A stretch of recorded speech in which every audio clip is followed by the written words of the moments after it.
Prezados irmãos em Cristo, hoje neste domingo nós somos convidados a contemplar, por um lado, este Deus amoroso que quer ser o nosso guia, que apresenta para nós um caminho seguro, verdadeiro e justo, para que tenhamos uma vida concreta, plena, e não somente plena neste mundo, mas que nos abre o convívio eterno. Mas, por outro lado, nós somos também convidados a meditar nestes sinais em que Deus se manifesta para nós e que nós muitas vezes deixamos de responder a estes sinais, a este chamado. Poderíamos nos perguntar se realmente queremos seguir o Senhor. Parece uma pergunta muito simples, mas na verdade é aquilo que hoje acontece no próprio mundo em que vivemos. A proposta de Cristo está revelada para nós, mas o mundo quer seguir esta proposta? E de forma particular, nós queremos seguir verdadeiramente este Deus, que hoje para nós se revela como pastor, e que nós seríamos o seu rebanho? Temos muitas coisas no nosso mundo e na nossa sociedade, conflitos, confrontos, temos guerras ainda acontecendo, confusões em sociedades, na nossa própria, violências domésticas, eleitorais, sociais, conflitos econômicos, questões socioeconômicas. Todos estes campos existem estudiosos que apresentam caminhos. E nós, diante desta gama de caminhos, qual nós queremos seguir? Além de termos todas essas questões fora de nós, das quais nós participamos diretamente, temos também as questões internas. Muitas vezes nós nos baseamos muito no que fazemos e não naquilo que somos. Muitas vezes investimos muito em ter para nos dar seguranças, quando perdemos às vezes o tempo em ser algo para alguém ou para outras pessoas. Muitas e muitas vezes temos perguntas no nosso interior: por que isto? Para que aquilo? E muitas vezes nós não olhamos para quem pode realmente responder a estas perguntas e vamos buscar fora, em outros meios, respostas que nos agarramos para viver. Por isso a pergunta: queremos realmente seguir o Senhor? Na primeira leitura hoje do profeta Jeremias, Jeremias está no momento crucial do próprio reino de Judá. Do lado do norte, nós temos a pressão do Império Babilônico. No sul, nós temos o Império Egípcio. Jeremias diz para o rei: não faça acordos políticos com o Egito. Assim diz o Senhor. Ficaremos ainda sob a influência da Babilônia, mas o Senhor está conosco. O rei ouviu e fez o quê? Acordo com o reino do Egito. Nabucodonosor, rei da Babilônia, desce com toda a força, cerca Jerusalém, invade, destrói o templo, separa a elite, muitas pessoas e levam os cativos para a Babilônia. Assim também acontece conosco. o Senhor nos diz para não fazer. Nós ouvimos e fazemos o contrário. E no final do texto, é interessante, porque o Senhor diz: este é o nome com que o chamarão, porque Deus está dizendo: eu serei o pastor de vocês. Não mais estes reis, mas do tronco de Davi eu vou constituir um rei, um pastor para vocês. E diz: ele se chamará Senhor Nossa Justiça, que em hebraico significa Sedecias.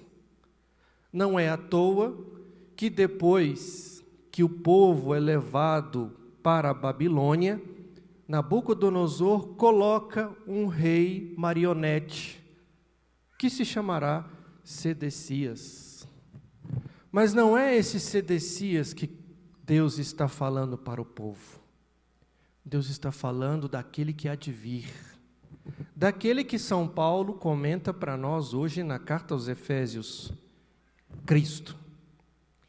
Cristo é o nosso pastor, porque tudo o que Cristo fez para nós, e está contido nas Sagradas Escrituras, Cristo fez na verdade. Cristo executou aquilo que realmente era concreto e justo diante de Deus, para que o povo, vendo a verdade que se manifestava, pudesse optar por ela. Por isso, São Paulo diz que foi por causa do sangue de Cristo, isto é, da sua morte na cruz, é que ele então redimiu e tirou todo o afastamento, todos os muros que existiam entre a pessoa humana e o próprio Deus. Ninguém pode dizer que Deus está longe. Não existe Deus tão perto como o nosso.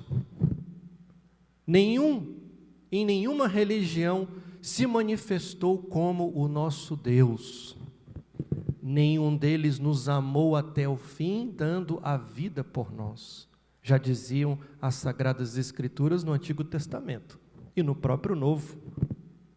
Por isso, é interessante que Paulo diz: Cristo é a nossa paz.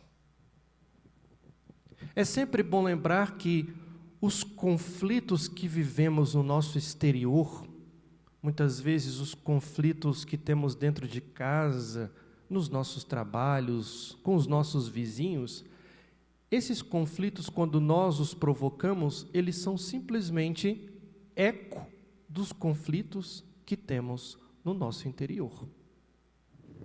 A pessoa que tem a paz interior, a paz que só Cristo pode dar e que dá para nós na Eucaristia, é aquela que nos dá a capacidade de enfrentar as dificuldades e os conflitos externos. Quando Cristo realmente é a nossa paz, nós deixamos de ser divididos. Nós não podemos nos dividir, sermos uma pessoa aqui dentro da igreja, ser uma pessoa no mercado, ser uma pessoa na festa, ser uma pessoa quando está se divertindo, ser uma pessoa no trabalho. Nós somos a mesma pessoa. E para sermos a mesma pessoa coerente, justa, que busca realmente ser compromissada com as coisas de Deus, é preciso ter paz. Mas Paulo diz que Ele é a nossa paz. O pastoreio de Cristo não é um pastoreio violento, é um pastoreio que é feito na paz, é no chamado, é no convite. A voz de Deus entra para nós de forma suave, mas nós, neste barulho que vivemos nesse mundo, não conseguimos mais ouvir esta voz suave de Deus, este convite a uma vida nova que Deus nos faz.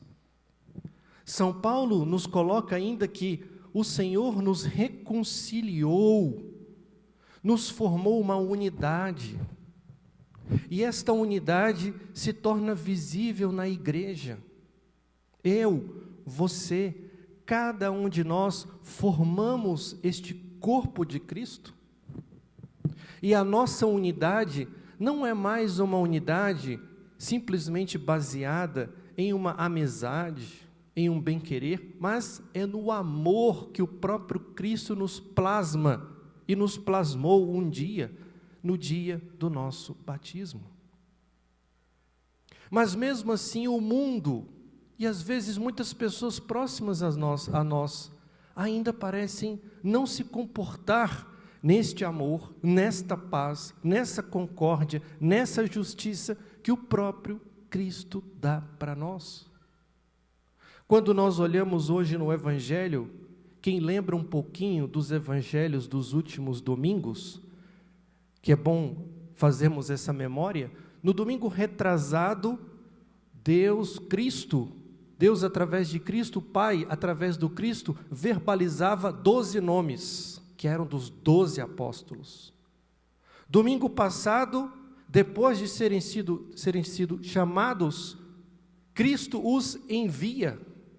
E hoje, os apóstolos estão voltando da missão. E o texto diz que eles voltam maravilhados, porque realmente tudo aquilo que o Senhor disse que ia acontecer, estava acontecendo na missão, na evangelização. Mas eles voltaram cansados, porque não tinham tempo nem de comer. E aí Jesus então os coloca num lugar à parte para que eles descansem, renovem as suas forças. E ao renovar as suas forças, Cristo olha para a multidão e vê que elas se comportam como ovelhas sem pastor. Hoje, nesse domingo, o Senhor não envia 12, nos envia. Muitas pessoas lá fora ainda estão sem essa noção de que Cristo é um pastor, de que Cristo é a razão da vida delas. Quem pode levar esta mensagem para elas? Quem pode diminuir o conflito o qual elas vivem? Quem pode tirá-las desta amargura da vida? Somos nós, pelo nosso testemunho, pela nossa evangelização, pelo fato de também ser chamados, somos aqueles que são enviados. E é através de nós que Cristo alcança aquelas ovelhas mais distantes, que ainda se comportam como ovelhas sem pastor. Peçamos então nesta Eucaristia, não somente que o Senhor ilumine as nossas consciências, mas que cada um de nós assuma seu papel na evangelização, o seu papel nesta missão, porque o Senhor usa cada um de nós como seus instrumentos, e podemos ser instrumentos de tudo, de paz, de amor, de concórdia, de fraternidade, mas que acima de tudo, unidos a Cristo, sejamos aqueles que levam a boa nova a este mundo que insiste em ser caótico. Louvado seja nosso Senhor Jesus Cristo.